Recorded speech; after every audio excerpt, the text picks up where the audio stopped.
In desperation, Andrew called for help. He invited his former student, Richard Taylor, to work with him in Princeton. But no solution came. After a year of failure, he was ready to abandon his flawed proof.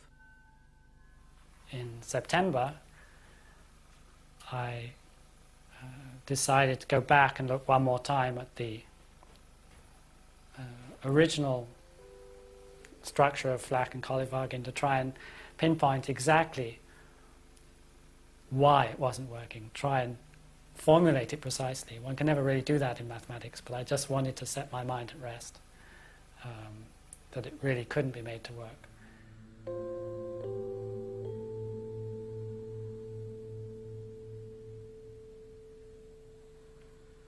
And I was sitting here at this desk. It was a Monday morning, September 19th, and I was convincing myself that it didn't work, just seeing exactly what the problem was, when suddenly, totally unexpectedly, I had this incredible revelation.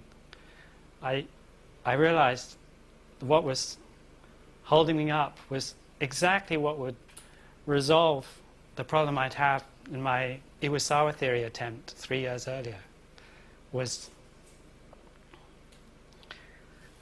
It was the most important moment of my working life.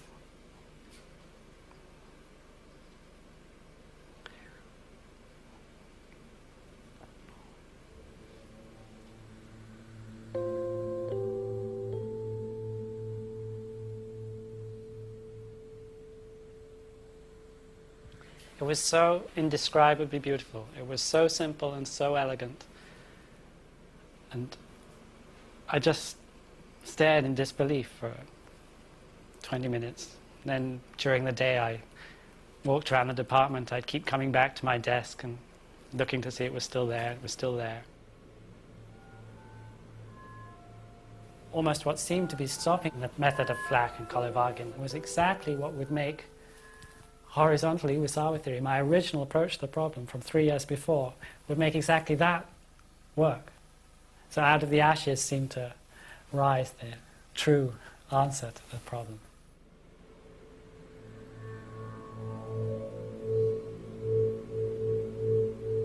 So the first night I went back and slept on it. I checked through it again the next morning, and by 11 o'clock I satisfied, and I went down, told my wife, I've got it, I think I've got it, I found it. And it was so unexpected. I think she thought I was talking about a children's toy or something. I said, got what? And I said, I fixed my proof, I've got it.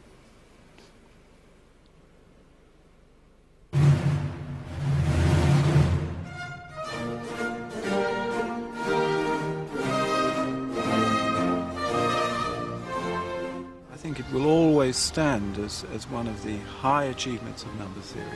It was magnificent. It's not every day that you hear the proof of the century. Well, my first reaction was, I told you so.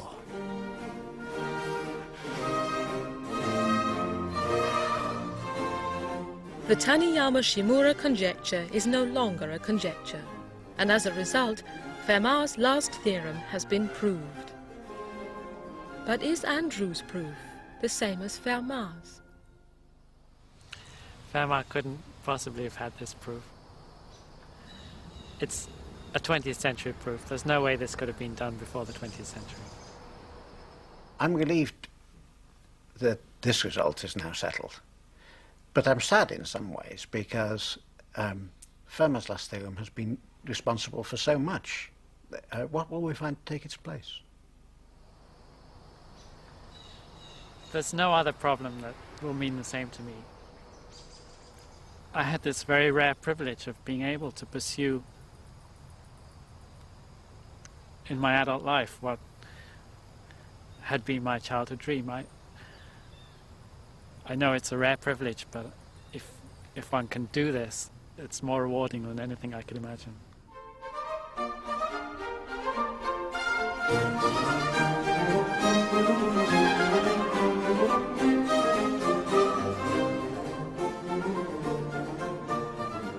One of the great things about this work is that it embraces the ideas of so many mathematicians. I've made a partial list. Klein, Fricke, Hurwitz, Hecke, Dirichlet, Dedekind. The proof by Langlands and Tunnel. Deline, Rappaport, Katz. Mazur's idea of using the deformation theory of Galois representations. Igusa, Eichler, Shimura, Taniyama. Fry's reduction. The list goes on and on. Bloch, Kato, Selmer, Fry, Fermat.